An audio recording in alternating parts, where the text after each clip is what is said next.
Hello and welcome to the No Balls podcast. I'm your host, Patrick McDonald, with me, co host Sheldon Kaufman. Today, we're talking about the second round. It has been a long 2 weeks of not talking about playoff basketball. Um, as I'm sure some people have figured out, we're posting the What's Next um, videos every day, basically now on. I think we have three more coming out next week. We just uploaded five of them last week. So look forward to the rest of the first round exit teams coming out. And then I think next week we'll do the second round exit teams. And because we still got one more to talk about that could lose.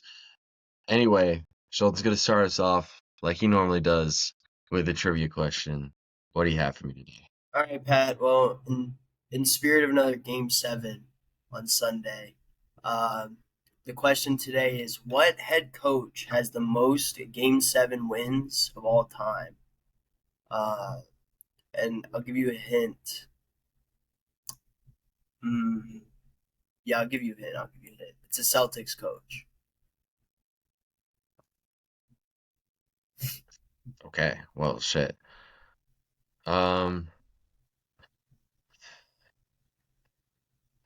See, I was instantly thinking like Spoelstra because he's been on some like decent. He's been the coach of some decent teams versus like Steve Kerr. I feel like I don't know how many times they went to Game Sevens. Um, Saying it's a Celtics coach kind of like pushes it like farther down the line. I don't think Brad Stevens played in that many Game Sevens. Like I think they had a couple early good teams. It's probably an older coach and. Uh, I mean, could it be Doc Rivers? Yeah, he lost too many of the game sevens. Yeah, no. You want me to tell you? Yeah, I don't have it. All right. Well, it was a very, very old coach. It was Red Auerbach, Celtics legend, Big Red. No shot. Eight wins, 8 Game 7 wins. That definitely was like all or yeah, but 8 Game 7 wins, um, two against the Lakers. So yeah, Those are the most important ones if you ask Celtics fans. exactly. Yeah. That directly flips the championship leader. All right, we're done with trivia now. I got smoked. I think that's the second week in a row I've gotten Yeah, smoked. I had to up the game. I had to Yeah, up a little bit. Two game and or yeah, no, not 2 Game 7s, but yeah. yeah, like full court press. I can't even get it over in 8 seconds. This is tough. All right. We're gonna go ahead. I think there's an obvious place to start because it's the only game seven. It's the only uncompleted series, and that's OKC versus Denver. Um, we're currently recording this on Saturday. This will go up on Saturday. The game has yet to be played. They've gone to game seven. Both of us were very OKC favoriting, and then this series has happened. I want to hear your thoughts on it.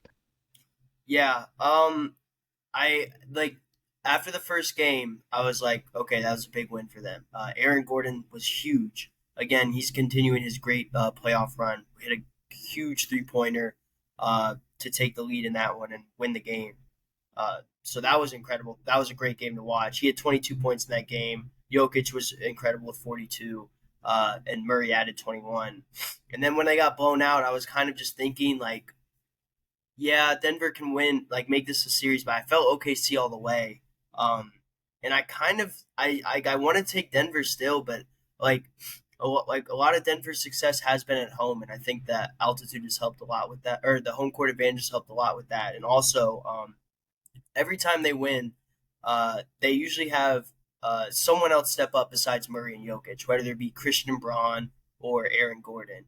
Aaron Gordon, even if he isn't doing it points wise, he's getting like 7 boards, 7 assists, like last game, and he's just really been incredible throughout the series.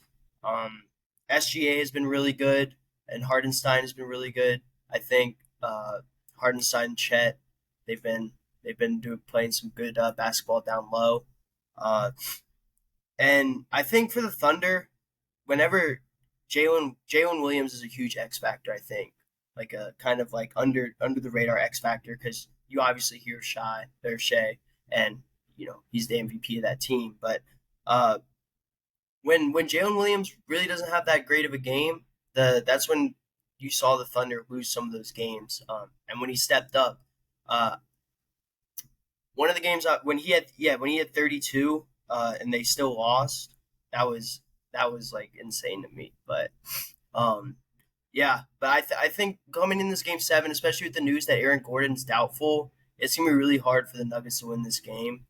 Uh, Even though the Thunder may be inexperienced, which is a word that we've been hearing a lot during these playoffs. I don't think it will matter, and I think that Shea is gonna end up pulling through. Do you think it'll be? What are your thoughts on it, Pat? What are your thoughts? I think games 5 and 6 have been like some of the best basketball played all year. Like it's just ridiculous. I'm up at 10 p.m. at night, hyped for the Nuggets to play. Game 6 was probably what a lot of people are going to know is the Julian Strawther game. I wasn't wrong. I was just early, all right? So, you know, he had to wait until game 6 of the second round to start to put it together, but he's putting it together. Just believe, all right? Um, I mean, Aaron Gordon is huge for them. If he's hurt, it's going to be tough for them because this series, Denver has been Nikola Jokic and Jamal Murray generating a ton of good shots for teammates, and it's just like, do they make them this game? And if they don't make them, they're losing games. I think in game 5, nobody outside of Jokic scored for like 10 straight minutes in the fourth quarter. And then Murray got a garbage time layup with nobody guarding him. Other than that, they had 4 points from anybody besides Jokic. I think Jokic had like 18 in that fourth quarter, and it was ridiculous. If the shot making is not going to be there from their other guys, it's going to be really tough. And I think the Schroeder input was huge. What do you have to say, real quick? No, nothing. Okay. Um, I think, uh, obviously, the team that makes the most shots is gonna typically win, but just like their role players too. Like if they can comfortably play Christian Braun and Peyton Watson out there and trust them to hit like one of the 3 shots in every sequence of 3 shots, they hit one of them. They can keep those guys out there, and like Peyton Watson. Uh, he's just such a special defender. Like he had that one block, I think it was on Jalen Williams, where he like jumped from behind Jalen Williams and then ended up in front of him and swatted the ball the other way. And it was just like the type of play that is just like I don't know how many players in the league make that play. Um, I think that's the key for them, especially if Gordon's going to be out. I don't know who they're going to start because the Thunder are already kind of doing the thing where they ignore Christian Braun in the starting lineup. Porter Jr.'s got the shoulder thing that's kind of killing him. Um, it's gonna be tough. Gordon's the best defensive player besides Watson, but like the best defensive player that they can play for 30 minutes because I don't really know if you could play Watson for 30 minutes a game. Um, Gordon's really key for them, and I hope that in some capacity he can go out there. He came up limping just at the very end of the game, holding a hamstring. I think there's some fun things with how Denver's defended OKC, and we can talk about that a little bit. Yeah, I'll swing it back over to you for a second if you have anything. I just want to say that Jalen Williams last game I thought did a pretty good job on Jokic for a little bit, but I definitely agree because yeah, like you said, who's going to be able to make shots for this team if Aaron Gordon's out, especially with the way that Michael Porter Jr.'s been playing. He's really only had one good game this series, and like you said, Christian Braun is they're ignoring him for a reason. He's been a very streaky shooter, and so is Peyton Watson. So they're definitely going to need some consistency for when Jamal Murray and Jokic are creating those shots and opportunities for him. Yeah, 100%. Jamal Murray in the ranks of the NBA, like he's up there in difficult shot makers. Like even his layup attempts are just so like there's a high degree of difficulty for damn near every single one of them. And I don't think that's because he can't generate the easier looks. I think it's just like this OKC defense is so uh just it's so much, you know. I mean, we haven't even got a chance to talk about it once, but like I think Caruso's huge for them. Um like there's plays where him and Jokic are like they're playing Battleship out there. Like it feels like Jokic is posting up a smaller defender, and Caruso's just kind of hanging out in the passing lane. Like, oh, am I gonna double you? Oh, am I gonna steal this pass to a cutter that you're not even looking at, but I know you're gonna throw it. It's just like watching two all-time like intelligent players go at each other. It's ridiculous. Lou Dort, he's shot terribly throughout the entire playoffs, but he stays on the floor because he's such a uh he's just such a special defender. Um Specifically man defense, he's such a special man defender. He can switch on to Jokic pretty well because of his size. Um it's just so big. I think the my biggest takeaway for Denver on defense, and we can talk about the other series later, but as it pertains to like uh let me put it this way. In round one, Orlando put a decent fight on Boston, and they made it tough for Boston to score by, uh, and we'll talk about it when we get to the Knicks Celtics series. It's something that we kind of missed a little bit. It's just switching everything and making all of the Boston 3-point attempts unassisted attempts rather than their typical assisted 3-point attempts. And they kind of set out a blueprint that the Knicks then followed to kind of be a key to, having success and, the first three wins of their series. Um, and I think potentially we could be seeing that with what Denver at least did for a good bit on OKC. Um, and this another huge theme of the playoffs is zone defense is kind of back, and Denver has almost exclusively played zone the past couple games. Um, but when they weren't, they were helping off shooters, um, but they were doing it in a way to where, hey, Jalen Williams, we'll probably let you shoot, but we're gonna give you a real closeout. Lou Dort, we're not gonna let you shoot. We're gonna give you a huge closeout and tell you to continue to attack off the dribble. They did that with Caruso, Kason Wallace, uh, Aaron Wiggins. Like they wanted all of the other OKC guys to make plays, and it's just kind of this individual scouting that you don't get to really see in the regular season. But I think it could be something that Minnesota takes advantage of. I think they could do a lot more interesting stuff with zone defense and running guys off the line that aren't OKC star players, because obviously you're going to load up on Shea and Jalen Williams to some extent, but like making everybody else out there kind of like play out of comfort was kind of a huge key for Denver really early in the season or series. Since then, they've kind of exclusively gone to the zone defense. When Jokic is out the game, they leave it a little bit. And they play small ball, which is ridiculous. They don't have a center to not play small ball, so it makes sense. But um, OKC's done a good job getting shots off of their zone defense, which is why I kind of feel like OKC will take this game 7, kind of regardless of what the Gordon thing is, barring any like over tens from Jalen Williams again, or just rough games from anybody, or missed free throws from Chet Holmgren in the clutch. Like, just I it's gonna be hard. I'll let you get the floor here. Yeah, I agree 100%. And uh, I think the only chance they have is if Gordon plays, and I don't even know if he's going to. And even if he does, he's not going to be 100%. So, uh, I think the Thunder are going to take it and just show why they're the number one seed. I Yeah, so like in the context of a Minnesota series, and we can briefly touch on the OKC Minnesota, or not OKC, Golden State Minnesota series, but like between OKC and Denver, which do you think is like the more interesting series against Minnesota. I mean, I think OKC, Minnesota for sure, but I think Denver, Minnesota, just for like the history that the two teams have had, that would make for like really good basketball. I think. But also, I want to see what this. I want to see Shea versus Ant. I want to see how Julius Randle is going to be able to play against this defense because he's been having an incredible playoff run.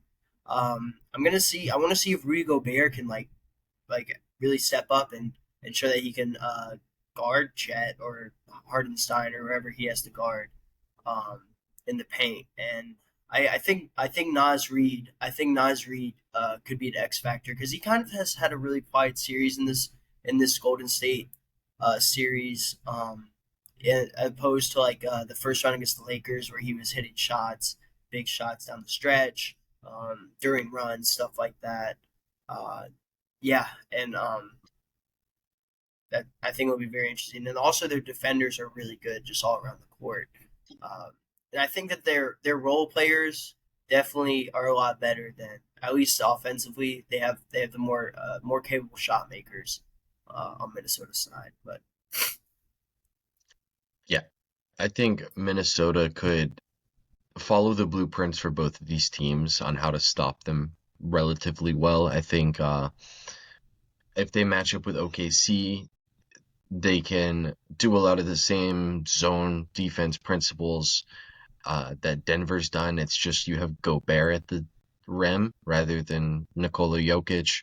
You have more athletic wing defenders with McDaniels, Edwards, Alexander Walker will be out there. DiVincenzo's a good defensive playmaker. Like they'll have a bunch of defensive options there. And I think the zone defense works for them too because it hides Conley a little bit. Um, I think if they were to match up against Denver, they can kind of they like Randall's probably strong enough to hold up a little bit with Jokic, so then they can throw Gobert onto Christian Brown. There we go, and do the help off Braun thing if they want to do that.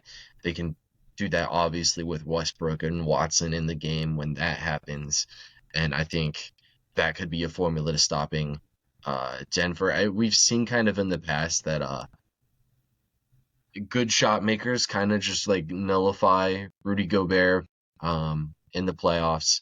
So it could potentially be a series where they also just go to Nas Reed. Um, yeah, but I think if you're doing the Nas Reed thing, you're kind of relying a lot on bigger guards.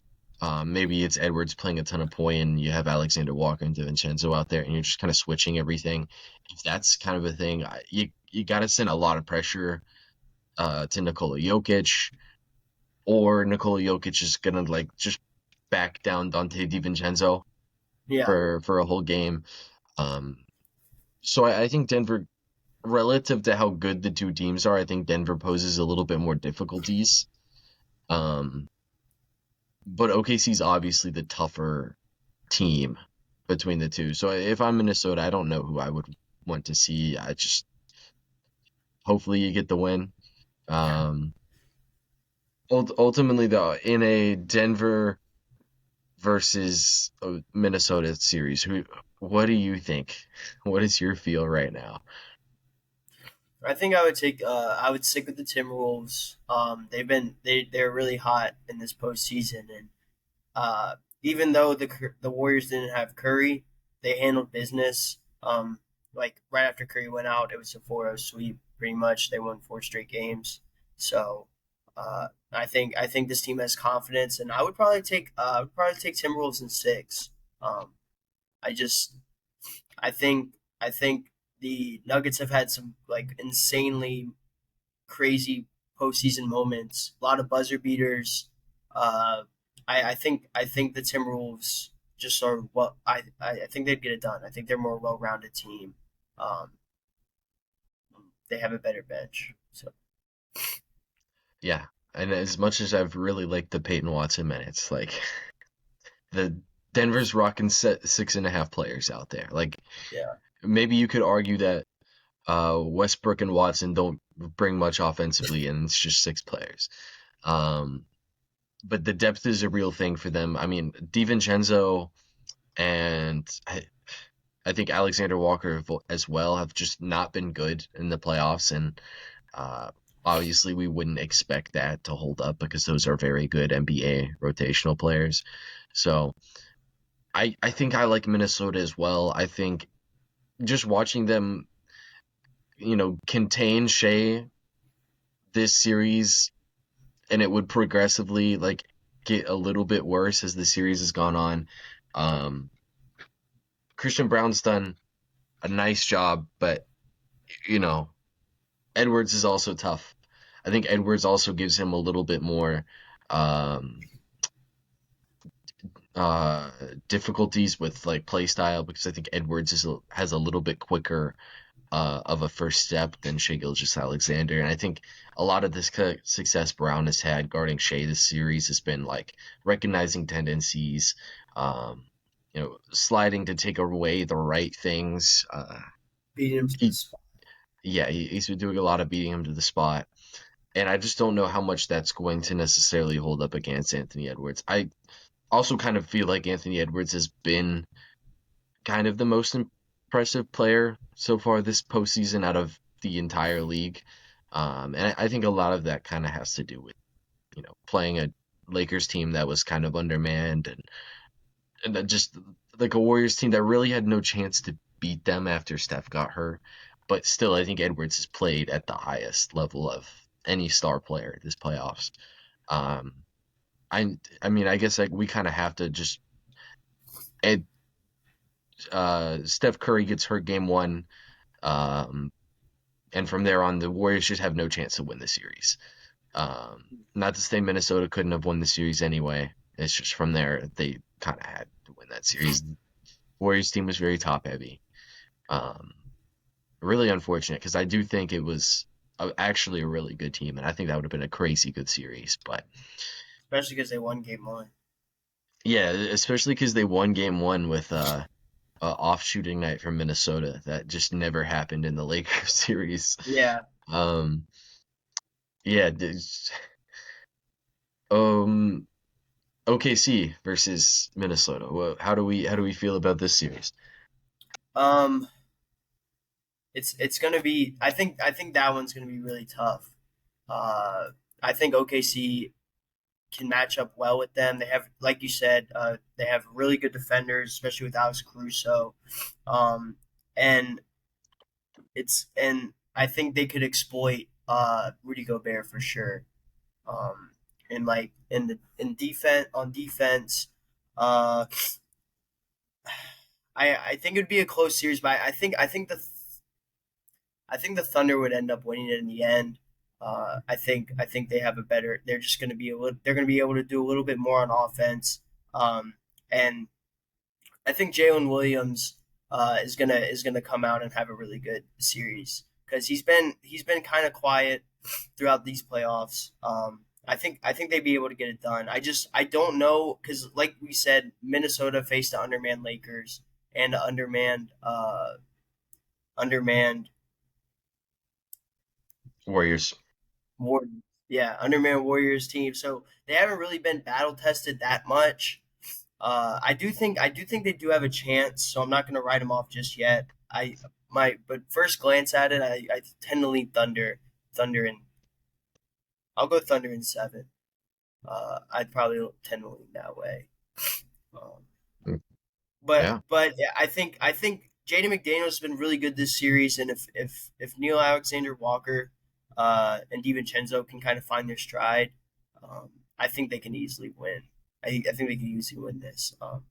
And especially because Julius Randle has just been playing out of his mind. I'm I'm kind of scared to pick against the Timberwolves.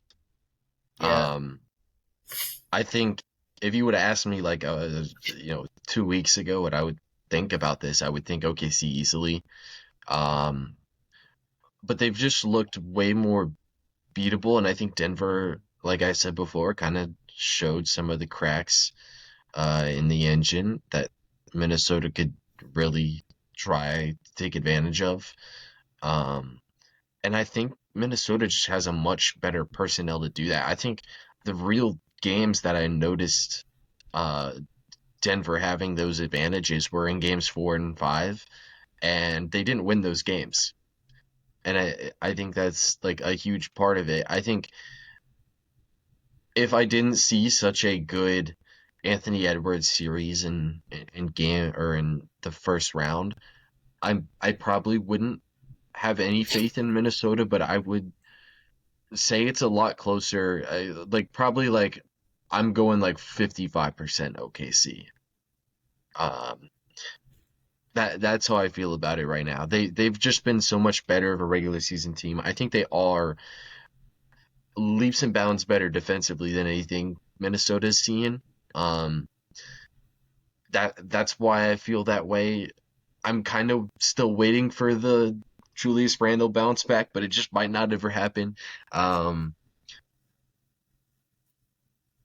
I think they're gonna do well defensively. I think Minnesota will do great defensively. I'm Chris Finch has done everything. He's answered every question uh, perfectly that's been presented to him these playoffs. When he didn't need to play Gobert, he didn't play Gobert. Um, less Conley minutes versus Alexander Walker and DiVincenzo minutes, even when those guys weren't shooting well. Like I think Chris Finch has done a great job this playoffs, and I think some of that adaptability and Edwards just looks so much better as a playmaker right now than he ever has in his career. That like this is going to be a series, I think. OKC in 7. That's my prediction. All right. Do you want to talk any more about the West? I think I'm all wested out. Um, I man, I kind of want to change it to Timberwolves, but I'm not gonna lie. I Talked you kind of want into to it go. a little bit. I kind of want to go Timberwolves. I'm gonna say Timberwolves. I'm gonna say Timberwolves in 7. Yeah, yeah. See, I really did want to pick them, but then I was like, man, but I said one of OKC, Boston, and Cleveland was going to win the championship. I know that's Um, what I'm saying. Like, I mean, mine's uh, like but it had to be one of them, it's right? out the window. I kind of flopped on these second round predictions, but yeah, it has to be one of them. That's what you're thinking, but like we could legitimately see 2 6 seeds or no, the Pacers are 4 seed, right? Or what are the Yeah, Pacers? Five or the 4 seed? Okay, but we could see like a 6 seed and a 4 seed, or a 6 seed and a 3 seed in a final, or a Knicks Timberwolves final, Pacers Timberwolves final. I think that would be crazy that if that was our finals, because I don't think anybody would have like ever thought that 3 months ago. no. Do we want to talk about where we went wrong at any point during the West? Um, Now like in the playoffs Yeah, or just in general. we'll do Uh, the in general in another episode. oh, okay. Um, in the West, I think I think the Lakers was our big miss. Uh, but yeah, I especially for me, I was extremely confident because I thought there was no way LeBron and Luka would go out in round one. Um, and I thought the Lakers had a serious chance at contending for the finals, but yeah, they just kind of flopped. And I think maybe the other one was maybe the Rockets, but Maybe. we we knew that there were some flaws in that team, but I think the biggest one would probably be the Lakers in the West for sure. I We feel like, underestimated the Timberwolves. yeah, That's what I I a was. 100% underestimated Minnesota. Um, I would say I don't think that I think we just had more questions about Golden State that they kind of answered in the Rockets series. Um, and that to me, like, if I didn't have those questions about how they would handle size and like what the non-Curry minutes look like, who was even playing in the Warriors series, and the answer was literally everybody because Steve Kerr changes his lineup every game. Um, then I feel like I would have probably picked the Warriors, but we just didn't know those things going into the series. It completely new cast of players in Golden State compared to what we had seen in the playoffs before. So I would say it was, but I think we had more questions about Golden State than how we really felt about Yeah. Houston. Um, because we did kind of feel like Houston was in that bunch where it's like they're not a clear second best team in the West, but like they're kind of in the bunch with everybody else, right below them with the Lakers, Clippers, Warriors, and then we were lower on Minnesota than I think we should have been. So next Eastern Conference, where do you want to start on this one? Um, we'll start with the Cavs. We'll start with the Cavs Pacers. Halliburton, just insane.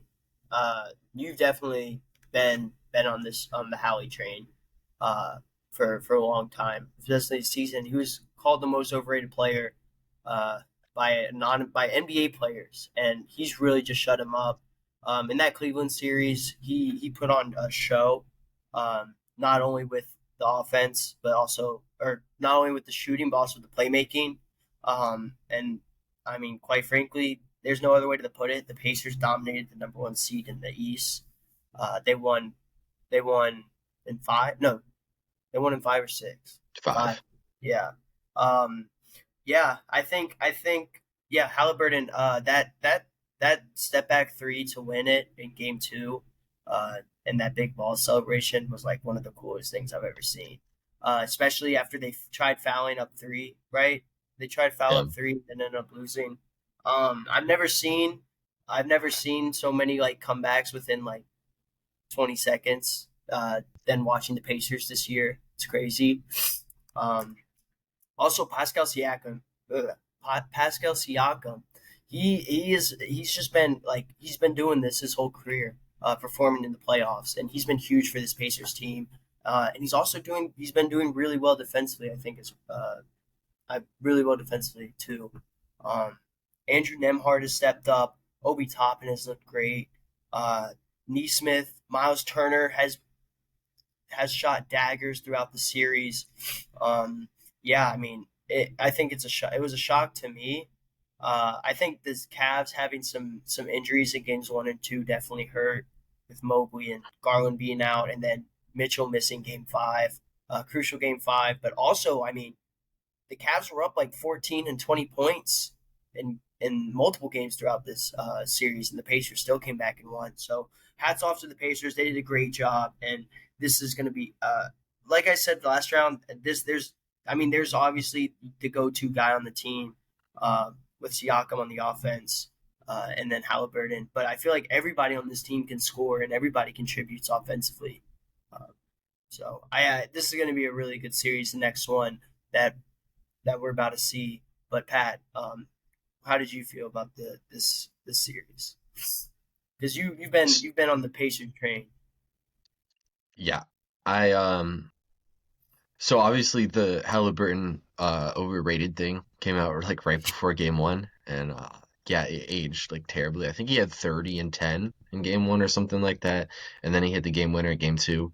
I think the reported players by my sources are Trae Young, Damian Lillard, Giannis Antetokounmpo, Gary Trent Jr., Bobby Portis, Tyler Hero, just any player on the Bucks, any all-star contending guard in the Eastern Conference who thinks they're better than Tyrese Halliburton, but they're not. LaMelo Ball, throw him in there. Um, they all think that they're better than Tyrese, and the Bucks lose to him again. So they all think that Tyrese isn't that good because they hate him. I think it's kind of ridiculous. It was only 13 players out of like 200 that voted in the anonymous player poll. But I'm just calling those guys out that, maybe they voted for him. I wouldn't be surprised if Doc Rivers voted for Tyrese Halliburton. Anyway, just like Kendrick Perkins voted Ime Udoka for most improved player. Um, That was actually my pick too. I like that you was sticking there. Um, and that's no shade to Trae Young, Tyler Hero, LaMelo Ball. Those are great players. Um, but yeah, no, Andrew Nemhard is like so, you know, he's been a player who I've historically been super high on. I think he had one game in his rookie year where he was like he had 30 and 10 against the Warriors and hit like eight threes, and I was like, oh yeah, yeah, this guy's legit. But he has one play in I think I think it was the blowout game four where he's chasing Donovan Mitchell around a screen, and Miles Turner or Thomas Bryant is in drop coverage on that back end, and I see Nemhard chasing Mitchell behind the screen. I'm like, oh yeah, he's gonna steal the how am I forgetting the term for this? He's gonna steal the pocket pass to the big man, and then he instantly steals the pocket pass to the big man. Like he just has such good hands, and I've started doing uh draft stuff draft stuff for this upcoming draft. His brother's in the draft, so that's gonna Oh, be Ryan. exciting one. Yeah, I don't really think he's a first round guy from what I've been told, but I'm excited to at least look at another Nemhard. Um, but like you would think Andrew Nemhard has like a +8 wingspan. I think he's like a +1 or two wingspan. Like he plays so smart. I don't think he missed a 3-point attempt in the Cavs series. Um, he's been big. You talked about Siakam. Siakam's just like a playoff player. Like we talked about it all season. We talked about it in the preseason episode. We were like, yeah, this is their playoff changeup. When you get used to the fastball of them just running the ball by you every play at full speed, then they'll just give it to Siakam in the post and he'll generate, a 48% effective field goal shot, and that's good for half court offense in the playoffs. It's such a well constructed team, and I think I'm seeing reports that they're gonna have to make some type of moves to uh, consolidate the roster a little bit. But like you just go to the depth on this team too, and it's on the bench. It's McConnell, Mathurin, um, Toppin. Toppin There we go, and then Thomas Bryant somehow is giving them good minutes, and Ben is Shepherd is just reflected. Ben Shepherd's the 10th guy that they go to, and like I'm watching the Knicks, and like we can trust seven guys to play. We can't, those campaign minutes in the second quarter just are atrocious, and we lose those minutes every time. It feels like Pacers have so many guys they can go to. Like Jarris Walker even played in the playoffs as a defensive piece for them, and like they just have answers, and I think that's huge for them. Um, Shout out to Indiana. I think it's going to be a hell series to play in for both teams, honestly. Um, Andrew Nemhard, I think should make an all defense team. I'll just throw that out there. We haven't done any type of picks for the season. I don't even know if we will before the teams come out, but I feel like he needs to make it on a team somewhere because he was so impactful for them once he came back in like late December. From that point on, they've been like a top five offense and defense, and just like one of the best teams in the league. Um, we'll get back to them a little bit more. Um, we'll get after we do Knicks Celtics, and we'll talk about Knicks versus Pacers. Knicks versus Celtics. I guess we need to address it right away. Jason Tatum is out for a calendar season, which is devastating, and we'll talk about it a lot more in the What's Next episode for Boston, which will be out in probably a week's time or something like that. Um, but it's honestly devastating. Like Jason Tatum, somebody who I've always liked to root for because he just seems like a good guy and people hate him for no reason, so it's easier to root for him. But yeah, it sucks to see him out. Knicks were up 2-1 in the series and they were up 9 points with 3 minutes left in the game. I think they probably would have won regardless of the Tatum injury. Um, I'll swing it to you. this series? How what are your huge takeaways? Um, yeah. So a couple things. Celtics. Kristaps Porzingis was just missing this whole series, which was a huge blow to them. I don't know what was happening. Luke Cornett stepped in and was a huge factor for them. He had 7 blocks in the game 5 win. But yeah, Kristaps Porzingis. There's going to be a lot of things going, a lot of questions with him going into the offseason, especially because how much he was hurt throughout the whole season, and just when you're needed and called upon, you can only average 4 points per game in the playoffs off terrible shooting. So off that end, I thought that was really bad. I thought the Knicks did a great job on defense. They switched pretty much everything. Even when Cat was on Tatum, which they tried to get a lot. The Celtics did. I thought Cat did a decent enough job as to contain him at least a little bit, except for that one game where he went off for 40. That was the game he got hurt, an eventual loss. So I think the Celtics lived a little. They really lived and died by their 3 point shooting, and it ended up hurting them in the long run. Especially during like when they needed buckets or when the Knicks started to go on runs and they didn't really have any way to score except shooting threes, and they weren't hitting their shots, which allowed the Knicks to come back. I think Jalen Brunson is insane as well. His ability to score both on the outside, like his 3 point shooting is like really good. I think underrated, honestly. Like his ability to hit step back shots and like with people in his face is really good. And his ability to work in the post on smaller defenders, like he made Drew he worked Drew Holiday, and Drew Holiday is a guy me and you like really like defensively. I consider him one of the best defensive guards in the league. And Derek White's one of those guys too. But Jalen Brunson, and there was a play last game when Jalen Brown got like literally shoved back like 2 or 3 feet off of Brunson, like bump turnaround. So Jalen Brunson was really good. I thought Mikal Bridges stepped it up this series. In the fourth quarter, especially that one game he had 14. Last game he did really good. I don't know how much he had off the top of my head, but I think it was above 20 or something like that.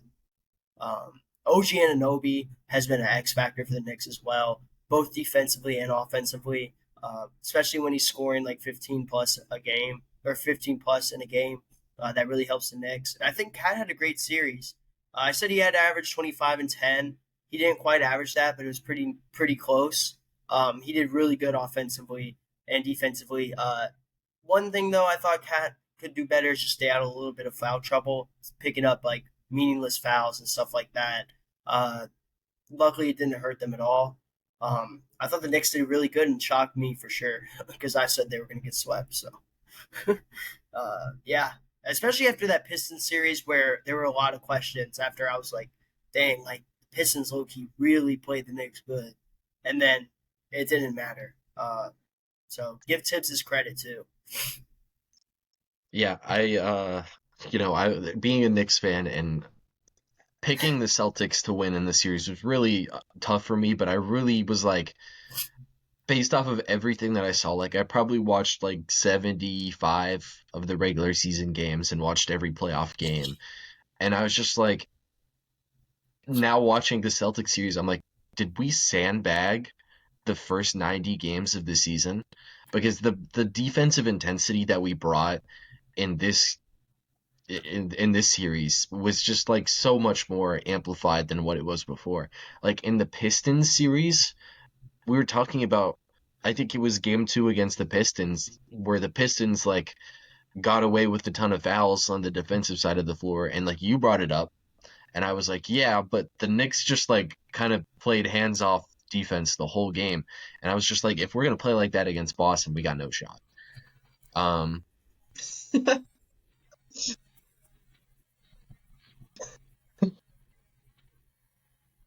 Bro, that was my computer. that's Like staying in. playing on my computer. All right. My fault. Um, Did you but hear yeah, that? yeah. What the heck? But Yeah, you know. yeah, Sorry. I think the defensive intensity was key. Um, if that wasn't there, I don't know if they had a chance. Games 1 and 2, like it really seems like Tom Thibodeau watched every minute of the Celtics Magic series because he executed the strategy perfectly. Like Towns and Brunson held up very well in isolation defense on the Jays, and games 1 and 2 were like the most masterclass defense I've ever seen played by the Knicks. Of course, in both of them, there's game-winning, defensive plays by Mikal Bridges. Um, I think the wings have been key, and I think the biggest takeaway for me is they won this series and they won multiple games in this series with like honestly like B minus or like C plus Jalen Brunson games. Outside of game 4 where they got their third win, he was just okay, like pretty good the whole series. I think that's a huge key for them. I think there is definitely another tick. And I think the Knicks are a team that we were definitely wrong about, and you know, I, we could just kind of reflect on it. In the regular season, they were playing Precious Achua, and the playoffs, they are not playing Precious Achua. They got 7 good NBA players. They're playing 7 good NBA players. Campaign plays 4 to 5 minutes at the start of the second quarter. Outside of that, it's McBride and Robinson, and nobody else plays off the bench. And I think out of any other playoff team, and I kind of touched on it going into the second round, I think the Knicks have quite literally the worst 8th through 11th man possible that they could sub in. And that was a huge thing for them. And maybe we undersold the difference having Mitchell Robinson could have against the Celtics series. But even the game they played against the Celtics with Robinson, they still lost that game. So in the regular season, that was. So it's a big game going forward into the Pacers series. Like, how do we? What's the feel on this series? Um, it's going to be interesting to see the Knicks or the Pacers depth versus the Knicks starting five or starting six, because like we talked about, the Pacers are like 6 or 7, 8, 9 guys deep, and the Knicks are 6 guys, 7 guys deep. I think it's going to be very good, especially if the Knicks can keep up this defense. It's going to be so interesting to see how Halliburton's going to be able to handle who they throw at him, probably OG and Anunoby. Um, it's really gonna be interesting to see how Brunson's gonna be able to do if he's on Nemhard, because like we said, Nemhard is such a great defender, but Brunson's been against these great defenders before. Uh, and then you got Turner and Cat. Man, it's gonna be a fun series. I think I'm leaning Pacers in six. Because I do like what the Pacers have been doing this playoff run. I really like what Siakam brings offensively. I don't know who's going to be able to stop him and then also stop Halliburton. I think it's going to be interesting to see how the Knicks are going to handle that if they keep doing the switch everything uh, type defense. But yeah, I think the depth ultimately is going to play a big factor in this, and it's going to be fun, especially when Halliburton comes to MSG, because I'm sure the fans are going to give him some sort of welcome. But what are you thinking about this, Pat? I'm concerned. I think the big thing for you is like the that you brought up, like the Nemhard thing is like legit. I think he's at this point in time is a better perimeter defender than either of the Celtics guys. And even if you go back to the Detroit series, like Asar Thompson couldn't really be on the floor because he wasn't good enough offensively for a lot of that series. Like he ended up getting subbed out at one point in Game 6 because like they needed to score. Um, and yeah, I think overall, like this will be the hardest any single player is going to be able to play Jalen Brunson. I think he's the best one. I think that's going to be a big key for them. I think the harder thing for me to evaluate is how the Knicks are going to defend. I think what the Knicks will end up doing is they'll give Bridges the Halliburton assignment, and then Anunoby and Hart will get Siakam and Turner. And what that'll allow them to do is to just switch every pick and roll action with those guys. And hopefully that'll slow down that a little bit. Towns and Brunson, you'd have to pick which one gets Nemhard and which one gets um, Neesmith.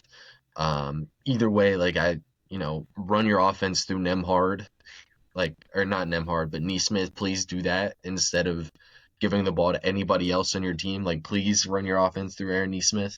Um, that's how I feel about it. I think putting Towns on Neesmith makes the most sense because then you're using Neesmith as a screener versus in another instance you could have Nemhard be a ball handler with Towns on him, and I feel like that could be a little bit more difficult for them.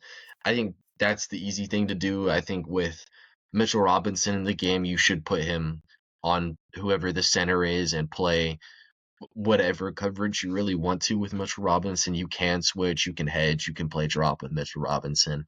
I think that'll help with them. And then, like, I think McBride will be big in this series just because the Pacers like play super quick. I think McBride can get a ton of the Halliburton matchups. I kind of want Anunoby off Halliburton for this series just because in the half court they really like to go to Siakam. Um, they really like to go to pick and rolls with Miles Turner and like pick and popping, and I think you kind of need to switch to stop that pick and pop action.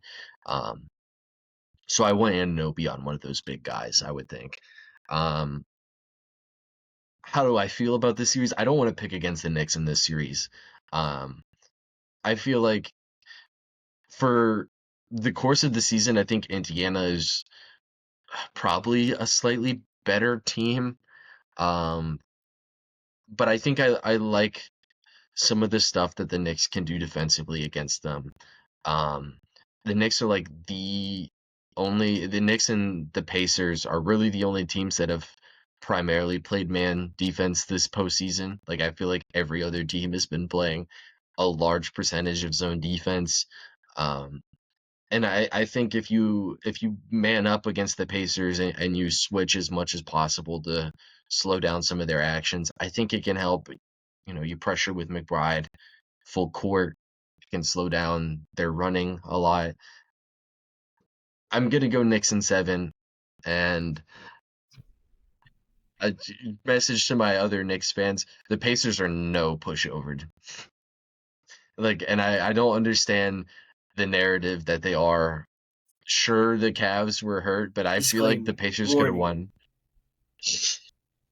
Yeah, I feel like the That's Pacers could have all. won that series anyway, and like obviously, if we knew that the Cavs were going to have all those injury things, we would have picked the Pacers, and we did pick the Cavs at the end of the day.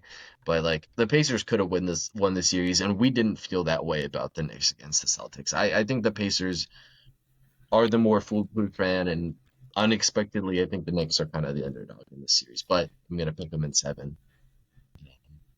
Hopefully, I don't look like an idiot. Um, First,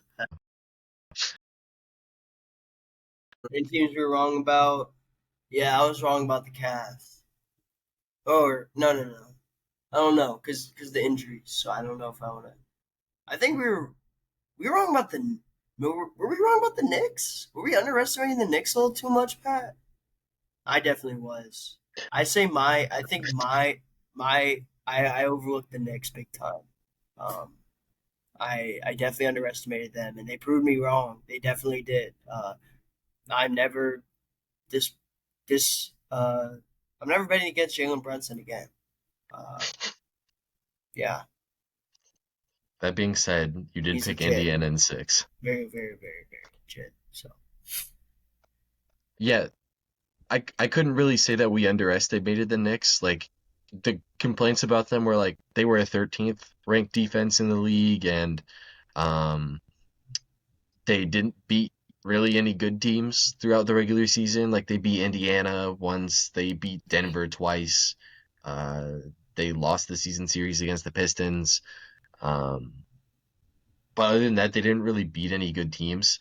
Um, but like I would say that, like, Mitchell Robinson's a big answer for the defense, and I think if your defense is a top 10 defense, they have a top 5 offense in the league, potentially top 3 when it was top 3 when Brunson was healthy. When he missed like 3 weeks in the middle of February and March, and it kind of tanked their offensive rating for this season.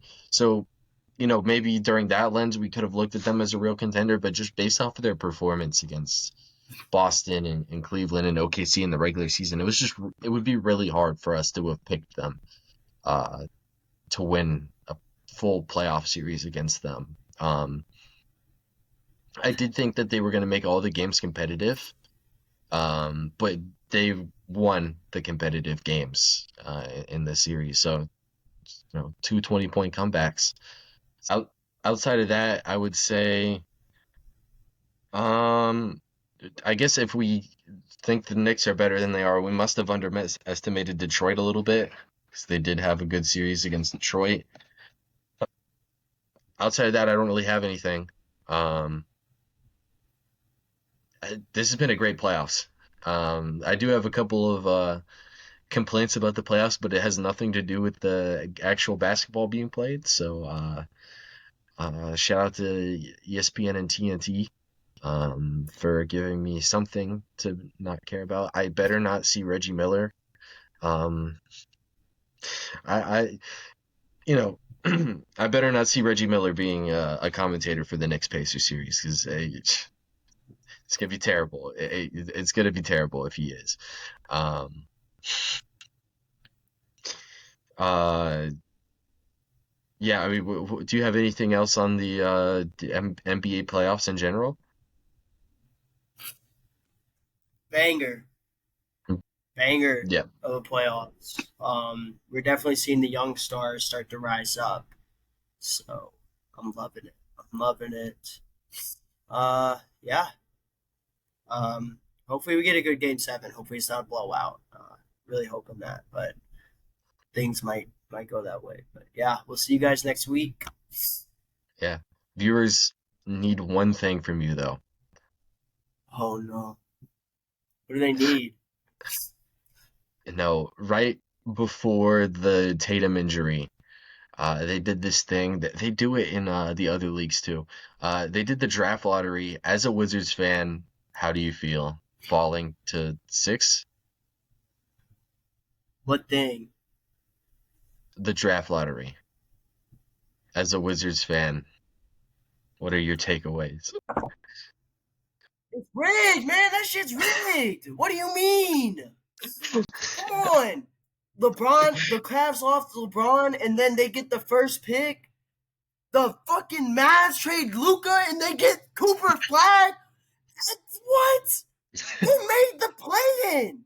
And they got Cooper Flag. We won 18 games this year.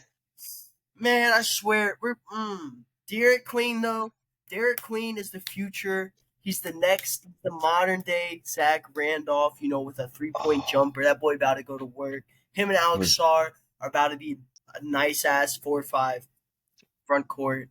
But yeah, it's definitely rigged. Like actually, I didn't think about it, but then like I was like, it actually is rigged. Like that's crazy to think about. But yeah, I don't know how we got the 6th pick. I really texted. I texted one of my friends. I was like, we just can't get lower than a 5th pick, or we just can't get the 5th pick. I said anything but the 5th pick, and we got the 6th. So it's really tough. Hopefully, like Edgecombe could fall, but I can see the 76ers getting them. So I really don't know what's gonna happen. Also, like the Spurs now legitimately can get Giannis, like just if they want to, um, yeah. because they have the 2nd pick in the draft. So it's fucked. It's fucked up. Oh, I'm My mad. least I'm favorite mad. part about it, I was game the whole day, and then just yeah. my least favorite part was the Sixers, man. I feel like they deserved to lose their pick after the Embiid injury bullshit that they did. Um, yeah, I feel like they deserve to lose that pick. I don't care if OKC would have got it. Like, let Philly get the pick. I don't give a fuck. Or let OKC get it instead of Philly. But my favorite part about the rigged conspiracy theory is that Kyrie Irving was like, "Oh shit." we're gonna lose Luca and I have to tear my ACL. Like, sign me up for that. That's my favorite part about it. Um, but yeah, it's so strange. I think maybe they're gonna do some changes. It's never happened where three teams have jumped in, like Philly, San Antonio, and the Dallas Mavericks did. And I really, I think those were the three least deserving teams. Like, if it would have been Chicago, um, I don't know, Chicago. Well, the Spurs had another pick. If Atlanta, well, Hornets. Atlanta, yeah, like if the Hornets would have stayed, like it had to be the three teams that nobody really wanted to Heat. jump up. Yeah, you give it to the Heat. Just- It had to be them. It had to be the three teams that it was. It was so Yeah, unfortunate. I don't know. I'm worried now as a Wizards fan because I think if we got Cooper Flag or at least like Bailey or something like that, we could have been a play-in team. But now I don't know. I Yeah, I'm worried that we're gonna be in this situation again and get screwed over again because we missed Wemby by a couple balls too. Like so, yeah, I don't know, man. It's rough. It's rough. A whole season, just like 2 minutes, it's gone. yeah. So for any viewers, we'll probably do a mock draft at some point before the actual draft. Um, Is it in because June? The actual something draft like in that, June? something Yeah. like that. We'll do that. We'll see you guys next week. It'll be what's next for the second round exit teams, and then I'm assuming we'll have enough time to also go over our hits and misses, our biggest hits Yes. and misses for the season. How it'll work is I will find two hits and misses each for myself and two for Sheldon. I will find, and then Sheldon will do the same thing for me. So we'll have four hits and misses for each of us. It should be very interesting. There's definitely some low hanging fruit out there for both of us. So Yeah. we'll try to get creative with it. Um, yeah, we will see you guys next week. More What's Next episodes will be coming out throughout the week. We'll see you guys then.